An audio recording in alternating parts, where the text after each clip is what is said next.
함께 나눌 하나님의 말씀은 신약성경 에베소서 1장 17절로 19절까지 말씀입니다. 우리 주 예수 그리스도의 하나님 영광의 아버지께서 지혜와 계시의 영을 너희에게 주사 하나님을 알게 하시고 너희 마음의 눈을 밝히사 그의 부르심의 소망이 무엇이며 성도 안에서 그 기업의 영광의 풍성함이 무엇이며 그의 힘의 위력으로 역사하심을 따라 믿는 우리에게 베푸신 능력에 지극히 크심이 어떠한 것을 너희로 알게 하시기를 구하노라. 아멘. 이 시간에는 우리 예일의 양상물이 하나님 앞에 준비된 찬양을 드리겠습니다.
아멘. 감사합니다. 오늘 굉장히 은혜스럽죠? 왜 은혜스러울까요? 잘 아시는 곡이어서 참 감사합니다. 우리 말씀을 나누기 전에 우리 앞뒤 옆에 계신 분들과 함께 눈을 좀 보시면서 인사하겠습니다. 지음표 인사합니다. 여호와께서 너를 지켜주시기 원합니다. 여호와께서 내게 은혜 베푸시기 원합니다. 내게 평강 주시기 원합니다.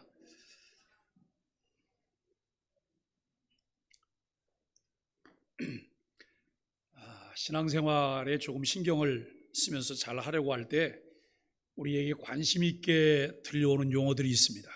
하나님을 아는 지식, 하나님의 주권, 하나님의 섭리, 하나님의 작정, 하나님의 예정 등입니다.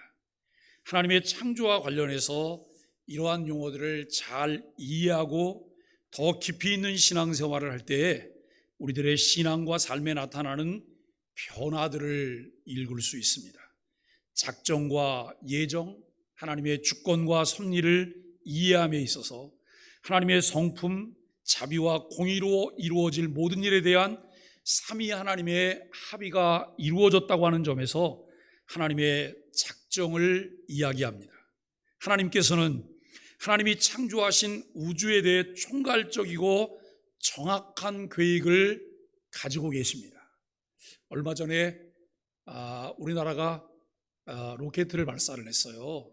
로켓을 발사했는데 로켓 안에 담겨 있는 몇 개의 이제 그 위성들이 다 이제 발사되고 어느 시점, 어느 지점에서 이것이 다 이제 각기 로켓과 분리가 되는 거예요. 그런데 그 중에 하나가 지금 3개월 정도쯤 지났는데 아직 발견이 안 되고 있는 것 같아요. 이것이 분리가 될 때에 어느 한쪽은 카메라가 있기 때문에 분리가 되는 것들을 다 카메라로 다 볼 수 있대요. 그런데 반대쪽으로 나가는 문으로 나가는 것은 카메라가 장치가 되지 않기 때문에 이걸 볼 수 없다는 거예요. 근데 그 중에 하나가 신호가 없는 거예요. 신호가. 그랬더니 누가 그런 얘기를 해요. 왜 거기 카메라를 한 대 더 설치하지 왜 한 대만 설치해서 그러냐 그랬는데 카메라를 하나 설치를 함에 있어서 어려움이 있다는 거예요.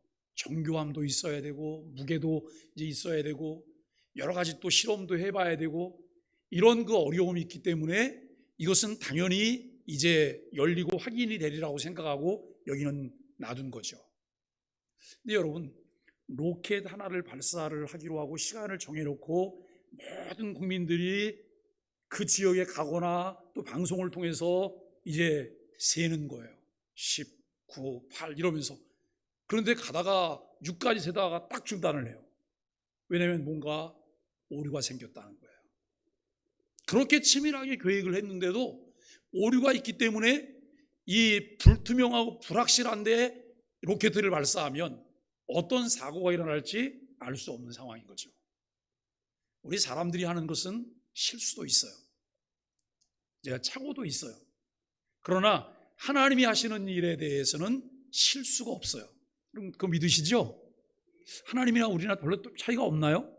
에이, 하나님이나 우리나 뭐 똑같이 뭐가 다르겠어요? 그냥 이름만 하나님이지. 그럴까요? 우리가 하나님을 말할 때에는 하나님에 대해서는 전능자라고 말을 해요. 전능자. 그리고 그 하나님은 어디든지 계시대요. 무소부재라는 말을 써요. 하나님은 전능하시고 전지하시고 여러분 무소부재하신 하나님이세요. 그런데 그 하나님께서 이 창조하신 우주에 대해서 총괄적이고 정확한 계획을 가지고 계시다는 거예요. 하나님의 작정의 근거는 전적으로 하나님 자신의 의지일 뿐만 아니라 목표는 자신의 영광이에요. 삼위 하나님의 사역은 상황과 뜻에 따라 방법을 수정하지 않으시고 자신이 작정하신 대로 일하시기로 결정하셨다는 것은 창조와 섭리의 과정에서 하나님의 작정은 결코 변하지 않는다는 거예요. 우리가 여러분 무엇을 하다 보면 돌발 변수라고 하는 게 있어요. 그죠? 돌발 변수가 생겼을 때에는 중단을 해야 되는 거예요. 그런데 하나님은 그 돌발 변수의 상황, 여러 가지 상황이 있음에도 불구하고 하나님은 하나님이 계획하시고 작정하시고 예정하신 그 뜻대로 모든 일들을 한치 오차 없이 진행하신다라고 하는 것을 생각하게 돼요. 우리가 여러분 이러한 면에서 볼 때 작정의 본질은 불변성이라고 말할 수 있어요. 웨스트민스터 소요리 문답에는 되어가는 모든 일을 불변하게 미리 작정하셨다라고 말을 해요. 에베소서는 그리스도 안에서 이루어지는 새로운 사회로서 교회다움을 가르치고 있다는 거예요. 그리스도인은 누구이며 그리스도인은 무엇을 가졌고 어떻게 그 소유를 주장하고 누릴 수 있는지를 우리에게 들려주고 있습니다. 에베소서 첫 장은 기도가 무엇인지를 분명하게 가르치고 있습니다. 구원에 있어서 하나님의 주권을 강조하며 기도의 중요성과 긴박성을 강력하게 드러내고 있습니다. 3절로 14절에서는 구원의 창시자요 완성자이신 하나님을 찬양했습니다. 성부 하나님이 택하시고 성자 하나님께서 구속하시고 성령 하나님께서 그 구원을 인격적으로 적용하고 나서 우리는 후반부에서 기도를 대하게 됩니다. 기도의 요점은 구원을 계획하셨고 성취하신 하나님께서는 자기 백성이 그분을 아는 지식 가운데 자라가도록 그 구원을 완성시키는 것입니다. 에베소 교우들을 위한 바울의 기도에는 에베소 1장 17절에 우리 주 예수 그리스도의 하나님 영광의 아버지께서 지혜와 계시의 영을 너희에게 주사 하나님을 알게 하시고 라고 하면서 하나님을 더 알게 해달라고 하는 내용이 담겨 있습니다. 왜 이런 내용의 기도를 가장 우선적으로 드렸을까요? 하나님을 아는 일이 영원토록 지속되는 최고의 복이기 때문에 바울의 13권의 서신 가운데 옥중 서신인 에베소서, 빌립보서, 골로새서, 빌레몬서에만 이것이 있다고 하는 것을 우리가 주목해 보아야 돼요. 추론해 보건대 해당 지역에서 활동하던 거짓 교사들이 그릇된 환상에 근거해서 하나님을 알 수 있다고 주장하고 다녔기 때문일 것입니다. 여러분, 세계 기독교 교회사를 우리가 쭉 펼쳐보면 그 기독교 교회사 속에는 무수히 많은 이단자들이 나와요. 정말 많은 이단자들이 나와요. 그래서 우리는 한국에도 어떤 이단자가 출연했다 그러면 우선 무엇을 먼저 보냐면 지나간 교회 역사 속에서 이 사람들과 행태가 비슷한 것이 무엇이 있을까를 먼저 찾아보는 거예요. 그러면 거의 거기에 다 있어요. 왜냐하면 사람들이 할 수 있는 것은 항상 그 한계가 있거든요. 그 안에서 신비를 추구하고 다른 것들을 추구하면서 여러분 곁길로 곁가지를 쳐내는 이런 이단자들을 우리가 보게 돼요. 그런데 그 당시에 골로새 지역에서 이와 같은 이단자들이 있어요. 이단자들이 생겨나서 그들이 그릇된 것을 주장하기도 하고 신비한 것들을 이야기하기도 하고 무슨 나를 지켜야 된다고 하는 이런 이야기들을 하는 그런 내용들이 있었습니다. 또 다른 이유를 찾아본다면 바울이 말년에 또 복음 전도를 하다가 그가 감옥에 갇히게 되는 거예요. 그런데 이 감옥에 갇혀있던 바울처럼 우리가 신앙생활하다가 고난에 처할 때 하나님을 아는 일의 진가가 더욱 밝히 드러나기 때문이라고 생각해 볼 수 있을 것입니다. 바울은 다메섹 도상에서 예수 그리스도를 만나고 예수 그리스도를 통해서 하나님의 놀라운 비밀들을 알아가요. 정말 깊이 있는 하나님의 은혜를 체험하기도 해요. 사람들에게 잘 드러내서 말하지 않지만 잘난 척하는 사람 때문에 자기 자신은 삼층천을 경험했던 이야기도 바울은 꺼내놔요. 그러니까 여러분, 이 바울은 종합적으로 깊이 있는 하나님을 아는 지식과 하나님에 대한 분명한 체험들이 그에게 있는 사도예요. 그래서 그의 바울 서신을 통해서 정말 깊이 있는 신학들을 우리가 만나게 되는데요, 그가 말년에 기록하고 있는 옥중 서신 속에서 다른 데서 만나지 못하는 기도의 내용을 만나게 된다는 거예요. 그것이 뭐냐면 하나님을 아는 지식을 알게 해달라라고 하는 거예요. 그렇다면 바울이 이 옥중에서 그가 옥고를 치르는 중에, 여러분 감옥 그러면 답답한 데 아니에요? 억울하기도 하고 그리고 암울하기도 하고 희망도 없는 곳이 감옥이잖아요. 그런데 바울은 감옥에 있으나 집에 있으나 길에 있으나 그가 질병에 걸렸거나 관계가 없었어요. 왜요? 그는 초막이나 궁궐이나 내주에서 모신 곳이 그 어디라고요? 하늘나라라고요. 여러분도 그러세요? 내 집에서 내가 주님과 함께 있으면 거기가 천국이고, 길을 가고 있을 때 주님과 함께 길을 걸으면 거기가 천국이고, 내가 버스를 탔을 때 거기서 주님과 함께 버스를 타고 가면 거기가 천국이고, 내가 질병에 있을 때도 주님이 나와 함께 하시기 때문에 여기가 천국이라고 하는 이런 고백을 하실 수 있나요? 바울이 경험한 것이 그것 아닐까요? 하나님을 아는 지식, 하나님에 대한 깊은 경험이 그의 삶 가운데 새로운 눈을 열어주시고 새로운 삶의 지평을 열어주고 있다고 하는 이런 고백이 담겨 있다는 것입니다. 하나님을 매일 더 깊이 알아가며 가까이 할 수 있는 것은 우리가 경험할 수 있는 최고의 복입니다. 바울이 하나님을 깊이 알아가는 경험을 통해 이 관점의 변화의 중요성을 크게 부각하고 있습니다. 사실 여러분, 안다라고 하는 게 뭐예요? 안다. 제가 우리 이창구 장로님을 알았어요. 그러니까 장로님을 이렇게 보면서 제가 이야기를 들어서 알았어요. 그런데 제가 장로님하고 이렇게 살아봐요. 매일매일 같이 살아봐요. 그러면 그 전에 알던 것과 장로님과 함께 생활하면서 아는 것은 또 다르겠죠. 그러면 그게 여러분 아는 것이 전부일까요? 아니에요. 남녀가 결혼해서 부부가 되고 나면, 부부가 되고 난 다음에 안다고 하는 것의 정점이 무엇인지를 알게 돼요. 그 정점이 무엇인지. 그때 가장 깊은 사랑을 서로 나눌 수 있는 거예요. 여러분, 교회나 우리가 이 부부의 관계를 하나님께서 같은 측면에서 다루고 있다는 사실들을 주목해 보셔야 돼요. 하나님이 가정이라고 하는 기관을 주시고 부부를 하나님이 주셨어요. 그리고 하나님이 교회라고 하는 기관을 주시고 교회를 통해서 하나님과 사랑하게 하셨어요. 이것을 통해서 안다고 하는 의미가 무엇인지를 생각해요. 지식으로 들어서 아는 것과 내가 경험해 봄으로 아는 것은 분명히 차이가 있다는 거예요. 우리는 나 중심에서 하나님 중심으로 모든 것의 주도권이 이양되며 인정될 때 나타나는 삶의 변화를 보여줍니다. 바울은 이렇게 고백했습니다. 빌립보서 3장 8절 말씀인데요, 내가 모든 것을 해로 여김은 내 주 그리스도 예수를 아는 지식이 가장 고상하기 때문이라. 내가 그를 위하여 모든 것을 잃어버리고. 지금까지 삶이 오늘의 삶보다 훨씬 낫지 않다고 하면 우리는 과거로 되돌아가고 싶지 않아요. 그런데 오늘의 내 삶보다 어제의 삶이 훨씬 좋았다고 하면 우리는 어제를 추억해요. 어제로 돌아가고 싶은 거예요.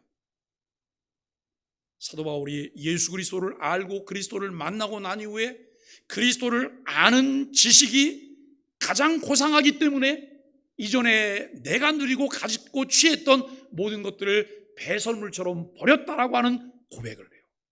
이 고백이 바울만의 고백이 아니라 저와 여러분의 고백이 되기를 간절히 바랍니다. 그 고백이 될 때 우리의 삶에는 놀라운 변화가 일어나게 될 것입니다. 스폴전 목사님은 하나님의 불변성이라고 하는 제목의 설교에서 이렇게 말했습니다. 경건하고 진지하며 지속적인 자세로 하나님을 알아가고자 하는 일보다 사람의 지성을 더 확장시키고 영혼을 고양시키는 일은 없습니다. 이는 사람을 겸손하게 하고 그 시야를 넓혀줄 뿐만 아니라 마음에 큰 위안을 가져다 줍니다. 고로 그리스도를 묵상할 때 모든 상처는 치유됩니다.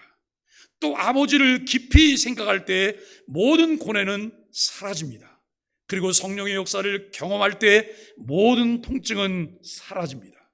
여러분은 슬픔을 잊고 싶습니까? 걱정거리를 흘려보내고 싶습니까? 그렇다면 가십시오. 하나님을 아는 깊은 세계 속에 뛰어드십시오. 그분의 광대함에서 헤어나지 못하시기 바랍니다. 그리하면 여러분은 휴식의 숙면을 취한 자처럼 새로운 기분으로 활기를 되찾게 될 것입니다. 저는 압니다. 경건한 성도가 하나님을 깊이 생각할 때만큼 영혼의 위안이 깃들고 거센 파도처럼 일던 슬픔과 고뇌가 잠잠해지며 시련의 폭풍이 물러갈 때는 없다는 것을 말입니다. 여러분, 매우 간결하지만 분명한 메시지를 우리에게 전달해 주고 있어요. 하나님을 더 잘 알게 하도록 하나님께서 에베소 교우들에게 지혜와 계시의 영을 주실 것을 기도합니다. 17절과 18절에서 그의 부르심의 소망이 무엇이며 그의 힘의 위력으로 역사하심을 따라 믿는 우리에게 부신 능력의 지극히 크심이 어떠한 것을 너희로 알게 하기 위하여 에베소 교우들의 마음의 눈을 밝혀주실 것을 위하여 기도드립니다. 여러분, 마음이 어디 있어요? 마음이 어디에 있죠? 요거 재밌더라고요. 개인적으로 만나서 이야기를 해보면 마음의 위치가 다 다르세요. 저는 그냥 일상적으로 마음 그러면 여기에 있다고 생각해요. 근데 어떤 분하고 얘기를 하면 어떤 분은 여기에 있대요. 근데 이게 틀린 게 아닐 수도 있잖아요. 마음의 위치는 우리가 알 수가 없잖아요. 그럼 또 하나 물어볼게요. 여러분, 마음과 생각이 같은 거예요? 제가 이렇게 물어봤어요. 유로중 집사님, 지금 마음이 어떠세요? 이렇게 제가 물어봤어요. 그리고 또 집사님이 제가 또 묻는 거예요. 집사님, 지금은 생각이 어떠세요? 이렇게 물어봤을 때 똑같은 질문인가요? 내 생각과 마음을 묻는 것은 분명히 다른 거예요. 내 마음의 위치가 어디일까? 그리고 오늘 마음의 눈을 밝혀주실 것, 그래요. 마음의 눈을 밝혀주실 것. 그저 우리의 눈, 제가 안경을 벗으면 눈이 나빠서 뵈는 게 없습니다. 예? 뵈는 게 없어요. 이러고 설교하면 훨씬 좋을지도 몰라요. 표정들을 안 보니까. 그런데 답답하잖아요. 근데 이 보조기구를 착용하면 너무 잘 보이는 거예요. 저는 장애인인 거예요. 그죠? 그런데 육신의 눈과 여기서 말하는 마음의 눈은 분명히 다른 거잖아요. 육신의 눈은 그저 사물을 볼 수 있는 제 신체의 일부인 거예요. 그런데 마음의 눈은 영혼의 눈이에요. 육신적인 갈망과 육신적인 것으로 채워지지 못하는 것들을 볼 수 있는 눈이 마음의 눈이에요. 그런데 그 마음의 눈을 밝혀주실 것을 하나님께 기도하고 있다고 하는 거예요. 이 두 개의 기도는 지식을 간구하는 한 개의 위대한 기도라고 할 수 있고, 즉 그것을 하나님을 아는 지식, 구원의 요소를 밝히 아는 지식이고, 그 지식은 우리의 소망, 우리의 기업, 그리고 주 예수 그리스도로 말미암아 우리에게 베풀어 주시는 능력으로 구성이 되어 있다는 거예요. 하나님을 알 수 있다는 것이 으뜸되는 사상이며 최고의 복입니다. 바울은 이미 그들에게 하나님을 아는 지식을 가르쳤습니다. 즉 성부, 성자, 성령 삼위일체이시며 세상을 창조하신 분은 하나님이시며 그분은 창세전에 사람을 구원하시기 위해 선택하셨습니다. 그 일을 이루시기 위해 십자가를 통해 아들 예수 그리스도 안에서 그 구원을 성취하셨다는 진리를 가르쳤습니다. 그럼에도 바울은 하나님을 더 알아가도록 기도합니다. 하나님에 대하여 아는 것과 하나님을 아는 것은 분명히 다릅니다. 하나님에 대하여 아는 것과 하나님을 아는 것은 다른 거예요. 오늘 교회에 오신 부부 여러분, 오늘 집으로 돌아가시면 꼭 이렇게 물어봐 주세요. 배우자에게. 여보, 당신은 나에 대해서 뭘 알고 있어요? 그리고 난 다음에 또 한 번 질문하시면, 여보, 당신은 나를 얼만큼 알고 있어요? 이렇게 꼭 물어봐 주세요. 어제 저녁에 뭘 얘기를 하다가 제 아내에게 당신 좋아하는 거 그랬더니, 아유, 내가 그걸 좋아하냐고, 내가 좋아하는 걸 정말 모른다 그래요. 글쎄요, 저도 또 물어봤죠. 그럼 내가 좋아하는 건 뭐냐고 물어봤더니 제 아내가 뭐라고 얘기하는지 아세요? 제가 이렇게 시골스럽고 소박한 사람이 오이지, 된장찌개. 근데 여러분, 정말 저는 오이지를 좋아해요. 그리고 짠지무 좋아해요. 짠지무. 근데 목사는 이런 얘기를 안 해야 되는 거예요.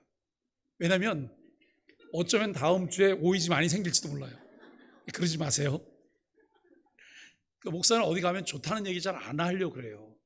왜냐하면 저희 신혼 때 교회 그 담임 목사님이 이제 저희 집에 신방을 오셨는데, 신혼 때니까 그 신혼 방송 좋은 거 있잖아요. 그걸 이렇게 내드렸죠. 그랬더니 앉아서 좋다는 얘기를 10번은 더 하시는 것 같아요. 그리고 그냥 2개 싸서 드렸어요. 이게 사실 제가 그거를 그때 느끼면서, 그래, 목사는 뭘 좋다고 얘기를 하면 교우들이 부담으로 그걸 가질 수도 있고 뭔가를 해야 된다는 생각으로도 가질 수 있구나 라고 하는 생각 때문에 표현을 잘 안 하려고 그래요. 근데 오이지는 아주 소박한 거니까 제가 그랬죠. 그렇게 알고 있는 거 감사하지만 정말 제가 좋아하는, 그랬더니 뭐라고 말하냐면 제 집사람이 이렇게 말을 해요. 성경 공부하는 것, 그래요. 그건 빼놓을 수 없는 것 중에 하나죠. 그래서 제가 그건 기본 베이스에 깔아놓은 거고, 예? 나도 좋아하는 게 있다고. 저도 오늘 좀 집에 가면 아내에게 좀 질문도 해보고, 그리고 한 주간 내내 좀 고민도 하고 숙제를 좀 가져보려고 해요. 정말 내가 아내를 얼마나 알고 있을까? 우리 옆에 있는 사람들은 얼마나 알고 있어요? 우리 교우들에 대해서 서로 교우를 알고 있어요. 교우에 대해서 알고 있어요. 대해서 아는 것은 어쩌면 왜곡된 것일 수도 있잖아요. 그렇죠? 또 내가 그를 안다고 하는 것도 경험을 통해 알지만 주관적인 것일 수도 있어요. 우리가 여기 여러분 하나님을 안다는 것은 무엇일까? 이것은 결코 단순한 간단한 질문이 아닙니다. 사람에 대해서 아는 것보다 하나님을 아는 것은 훨씬 더 어려운 문제예요. 영국의 신학자인 제임스 패커라는 분이 그분이 쓰신 책 중에 하나님을 아는 지식이라고 하는 책이 있어요. 그 책에서 세 가지를 제시하고 있어요. 첫째, 하나님을 아는 것은 인격적인 교제입니다. 그래요. 인격적인 교제입니다. 둘째, 하나님을 아는 것은 지성과 의지와 감정을 동반하는 인격적인 만남입니다. 셋째, 하나님을 아는 것은 은혜의 문제입니다. 이 세 가지 놓칠 수 없는 정답들이죠. 그것은 주도권이 항상 하나님께 있는 관계예요. 그래서 우리가 여러분 찬송을 부를 때도 내 주를 가까이 하려 함은 내 주를 가까이 하게 함은 차이가 있나요? 하게 함은과 하려 함은의 차이가 있어요. 여호와는 나의 목자시니 내가 부족함이 없도다. 여호와는 나의 목자시니 내게 부족함이 없도다. 여기에도 분명히 차이가 있어요. 주도권이 누구에게 있느냐라고 하는 부분을 우리가 보게 되는 거예요. 여러분, 그것이 정말 반드시 그래야만 되는데요. 왜냐하면 하나님께서 완벽하게 우리 위에 계시고 우리는 죄로 인하여 그분의 은총을 요구할 수 있는 권리를 몽땅 박탈당했기 때문이에요. 바울이 에베소 1장에서 제시한 관점으로 하나님을 알아가도록 기도합니다. 하나님께서 우리를 먼저 사랑하셨고 우리를 알고 우리를 구원하기 위해 선택하신 분은 하나님이십니다. 서로를 돌아보며 기도할 때 서로를 위해서 단순한 행복을 빌어주는 것이 아니라 하나님을 더 알게 해달라고 기도해야 된다는 거예요. 한국 사람들이 좋아하는 인사가 있어요. 그 인사가 뭐예요? 부자 되세요. 부자 되세요. 이거 너무 좋아하잖아요. 그런데 그것보다 더 우선이고 더 깊이 있고 더 중요한 기도가 무슨 기도예요? 하나님을 더 알게 해주세요. 하나님을 더 알아가세요. 이 부분을 우리가 놓쳐서는 안 되죠. 하나님의 존재와 그분의 사역 가운데 드러나는 영광을 볼 때 우리는 그분의 자녀로서 가장 깊은 만족과 기쁨을 누릴 수 있기 때문입니다. 오늘날 많은 그리스도인들이 이미 수중에 있는 복을 찾느라 시간과 노력을 허비해요. 윌리엄 랜돌프 허스트라고 하는 미국의 언론 출판인이 있습니다. 이 사람은 수직광이기도 해요. 어느 날 그가 엄청난 예술품에 대한 내용을 읽게 되었습니다. 이미 많은 예술품들을 소장하고 있지만 그 예술품만은 꼭 손에 넣고 싶다는 마음이 들었어요. 이 허스트는 에이전트에게 전 세계 갤러리를 샅샅이 다 뒤지고 값이 얼마를 치르게 되더라도 그것을 내 앞에 가져오라고 했습니다. 에이전트가 여러 달 힘있게 여기저기 돌아다니며 수소문해서 그 예술품의 소재를 알게 되었어요. 그런데 기가 막힌 것은 그 예술품이 이미 호스트의 소유로 그의 창고에 여러 해 전부터 보관되어 있다고 하는 거예요. 이 사람은 이 기사를 보았을 때 마음이 뛰기 시작했어요. 이거 내가 꼭 가져야 된다고 흥분을 감추지 못하고 결국은 그것을 찾고 보니까 자기 집안에 있어요. 여러분, 가슴 뛰게 하고 나에게 그렇게 내 마음을 새롭게 열어줄 만한 것들이 이미 내 안에 있는데 그것을 여러분 창고 속에 가둬두고 하나 꺼내보지 않아서 내가 매일매일 내가 우울하게 살고 있다고 한다면 이거 얼마나 억울하겠습니까? 하나님께서는 우리를 자녀로 하나님의 자녀로 삼으시기 위해서 선택하시고 아들 예수 그리스도를 구원자로 보내주심으로 우리에게 하나님의 자녀, 하나님 나라 백성이 되는 권세를 갖게 하셨어요. 그런데 하나님은 우리에게 자녀의 권세를 주실 뿐만 아니라 하나님 아버지와 친밀한 교제를 나누며 하나님께서 주신 모든 것을 마음껏 누리게 하셨습니다. 기도는 호흡이며 대화라고 지난주에 말씀을 드렸어요. 이미 모든 것을 주셨음에도 불구하고 비극적이게도 많은 그리스도인들이 평범한 그리스도인의 삶에는 없는 더 많은 것, 특별한 것, 추가적인 것을 찾는 데 몰두하고 있다는 거예요. 이들은 예수 그리스도의 더 많은 것, 성령의 더 많은 것을 말하고 더 많은 능력, 더 많은 복, 더 높은 삶, 더 깊은 삶을 누림을 말하고 있습니다. 여러분, 누가 이렇게 말했다고 생각해 보세요. 저는 예수님 전부를 갖기 원합니다 라고 말을 했을 때 그 말에는 암시가 담겨 있다는 거예요. 우리가 구원받을 때 그리스도께서 우리에게 자신의 전부를 주시지 않으셨으며 어떤 추가 조건을 충족하는 자들에게 주시려고 어떤 복을 보류해 두셨다고 하는 것을 전제하고 있는 내용이라는 거예요. 정말 그럴까요? 예수 그리스도께서 나를 위해 뭘 주셨나요? 예수 그리스도께서는 나를 위하여 자신의 생명을 주셨어요. 예수 그리스도께서는 나를 위해 그의 모든 것을 내어주셨어요. 그럼에도 불구하고 우리는 예수 그리스도를 통해서 내가 받은 것이 별것 아닌 것처럼 생각을 해요. 정말 그럴까요? 그러기 때문에 우리에게 필요한 것이 무엇일까요? 하나님을 더 아는 지식이에요. 하나님을 바르게 아는 지식입니다. 베드로는 베드로후서 1장 3절에서 분명하게 설명합니다. 그의 신기한 능력으로 생명과 경건에 속한 모든 것을 우리에게 주셨으니 이는 자기의 영광과 덕으로서 우리를 부르신 이를 알므로 말미암음이라 라고 말을 해요. 신약성경은 구원에 대해 거듭난 그리스도인은 누구든지 그리스도 안에서 모든 것을 갖고 있다고 가르치고 있습니다. 그러므로 더 많은 것을 찾는 일은 필요하지 않을 뿐더러 정당화될 수도 없습니다. 의도적이지 않더라도 더 많은 것을 찾으려는 행위는 하나님이 구원에 관해 계시하신 이 진리의 본질을 훼손하는 그런 행위들입니다. 사람들이 달빛을 달라고 하나님께 기도해요. 하나님은 이미 자신의 말씀을 통해 빛을 넘치게 주셨기 때문에 이제 우리의 믿음과 삶의 거울로 그 빛을 반사해 내기만 하면 되는데도 말입니다. 능력을 달라고 기도합니다. 하나님의 말씀은 이들이 능력 주시는 자 곧 그리스도 안에서 모든 것을 할 수 있다고 빌립보서 4장 13절을 통해 말씀하고 있습니다. 이들은 더 많은 사랑을 구합니다.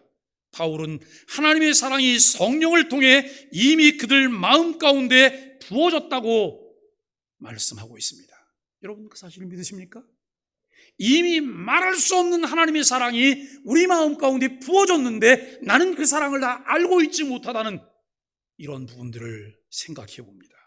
평안을 달라고 기도하죠. 하나님은 이들에게 자신의 평안 곧 모든 지각에 뛰어난 하나님의 평강을 주셨다고 말씀하십니다.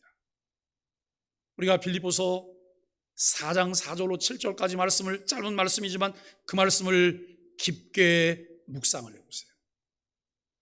그 말씀은 우리에게 몇 가지를 말해요. 항상 기뻐하래요. 우리에게 있는 관용을 모든 사람이 알도록 그 관용이 철철 흘러 넘쳐서 다른 사람들에게 전달되도록 우리가 마음을 넓히며 살라고 말을 해요. 그리고 아무것도 염려하지 말래요. 염려하지 않는 대신에 무엇을 해야 된다고요? 감사함으로 하나님께 아뢰라는 거예요. 그런데 우리는 하나님을 신뢰하지 않아요. 하나님이 아무리 그렇게 말을 해도 하나님 내 상황에 한번 처해보세요. 내 입장이 돼보세요. 이렇게 말을 해요. 내 입장이 좀 이런데 감사할 수 있을까요? 라고 말을 해요. 그런데 하나님은 짧게 말하면 입 닥쳐. 그 입 닥쳐! 라고 하는 말이잖아요. 왜요? 그거로 해결이 안 되기 때문에. 그런데도 자꾸 우리가 하나님을 믿는다고 말하면서 하나님의 은혜를 입었다고 말하면서도 나는 내 상황에서 내 생각만 자꾸 주장을 해요. 고집이 얼마나 센지 그걸 내려놓지 않아요. 그런데 하나님은 말씀하세요. 감사함으로 아뢰라. 그리하면 모든 지각이 뛰어난 하나님의 평강이 내 마음과 생각을 지키시리라라고 말씀해요. 여러분 그 말씀을 믿으세요? 안 믿으세요? 믿어야 될지 안 믿어야 될지 아멘은 해야 될 것 같은데 이거 여러분 아멘입니다. 하나님의 말씀이기 때문에. 우리가 얼마나 신앙생활하면서 정말 하나님이 주신 많은 부분들을 다 놓쳐버리고 아주 초라한 모습으로 교회 생활하면서 그것이 신앙생활의 전부인 것처럼 다른 사람들에게 보여줘갖고 다른 사람들은 질려서 아예 교회도 안 나오게 만들어요. 우리는 그 일을 하고 있는 것 아닐까요? 그리스도인들에게 우선적으로 필요한 것은 하나님이 이미 주신 풍성한 복을 활용하기 위한 지혜와 온전한 순종입니다. 우리가 가진 문제는 복을 받지 못했다는 게 아니라 받은 복을 깨닫고 적절하고 성실하게 활용하는 통찰력과 지혜가 없다는 거예요. 우리가 이미 받은 복은 너무나 엄청난 것이어서 인간의 지성으로 이해할 수 없는 거예요.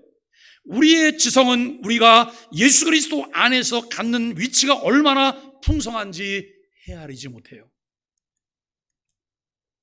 오직 성령님만이 하나님 마음에 있는 깊은 것들을 찾을 수 있게 하시며 오직 성령님만이 우리에게 이것들을 이해시킬 수 있습니다. 깊고 깊은 하나님의 진리는 우리의 눈에 보이지 않고 우리의 귀에 들리지 않으며 우리의 이성이나 직관으로 이해할 수 없습니다.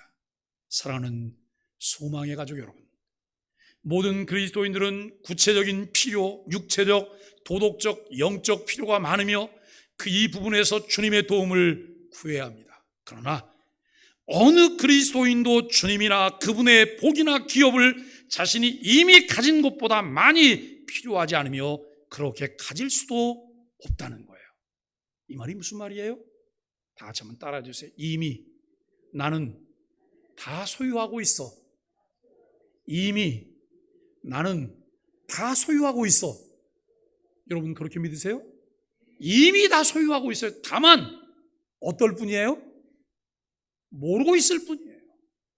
모르고 있을 뿐이에요. 어디에 있는지도 모르고 어떻게 활용해야 되는지도 몰라요. 그래서 매일매일 징징징하며 살아요. 이것이 우리 인생입니다. 그래서 바울이 에베소 교우들에게 말했듯이 우리들에게도 말합니다. 더 많은 영적 자원을 구하지 말고 우리가 그리스도를 영접한 순간 절대적으로 완전하게 받은 것들을 찾아내 활용해 보라고 하는 것이죠. 바울은 구체적으로 기도합니다. 우리가 우리의 자원을 알 수 있도록 하나님이 우리에게 이해력을 주시도록 기도합니다. 지혜와 계시의 영이 하나님을 알게 합니다. 저들로 하나님의 아들 안에서 얼마나 많이 가졌는지 저들로 깨닫게 해주십시오. 저들로 자신들이 그리스도 안에서 가진 기업을 예리하게 깊게 강하게 깨닫게 해주십시오. 계시는 여기서 지혜와 동의어로 사용되지만 하나님이 우리에게 지식을 주심과 관련이 있습니다. 반면에 지혜는 우리가 그 지식을 사용하는 방식을 강조하고 있습니다. 먼저 우리가 주님 안에서 어떤 위치인지 알고 이해해야 합니다. 그래야만 우리가 하나님을 섬길 수 있습니다. 우리가 가지고 있는 자원을 알아야만 합니다. 그래야 만족스럽게 활용할 수 있기 때문입니다. 호스트처럼 이미 모든 것을 가졌는데 가지고 있다는 사실을 알지 못할 때 그것에 대한 풍성함을 누릴 수 없습니다. 매일 소망의 아침 묵상과 맥체인 성경 읽기 등 교회를 통해 나누게 된 모든 것을 잘 활용하여서 하나님을 아는 지식이 날마다 더해가게 되기를 바랍니다. 여러분, 제가 소망의 아침 묵상을 준비하기 위해서 자료들을 준비하고 원고를 쓰는데 4시간 이상 걸려요. 영상을 이제 PPT를 만들고 영상을 찍는데까지 포함하면 5시간 정도 걸려요. 매일 그걸 해요. 그리고 그 영상을 이제 강도사님이 이제 편집해 갖고 유튜브에 올리는데 유튜브에 올리면 거의 제가 1번으로 그 유튜브 내용을 봐요.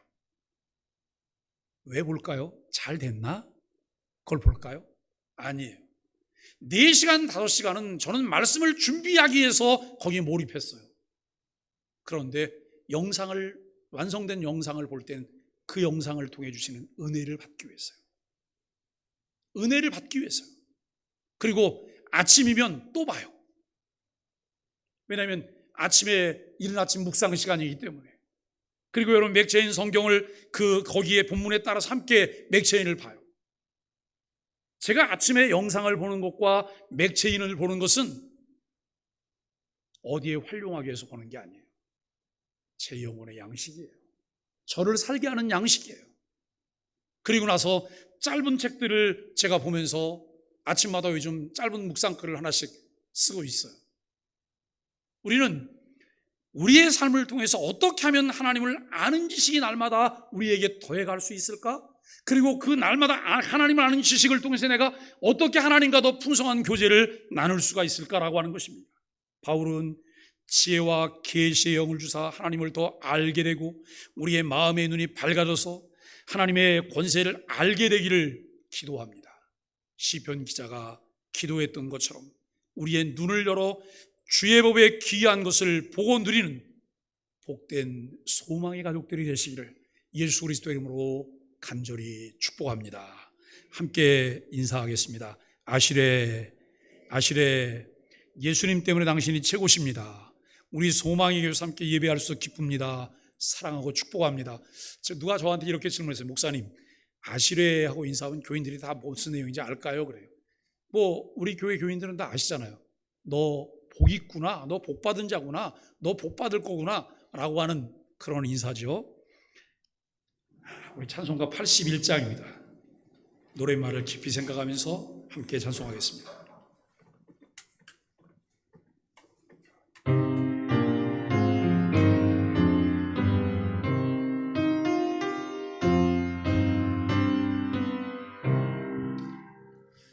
주는 귀한 몸에 참 기쁨의 근원 참된 내 친구 갈급한 내 마음 주를 사모하여 먹이 담긴 의미 없는 어린 양 그품 아래 외로움 없어 더 바랄 것 없네 주의 품에 안겨 편히 쉬는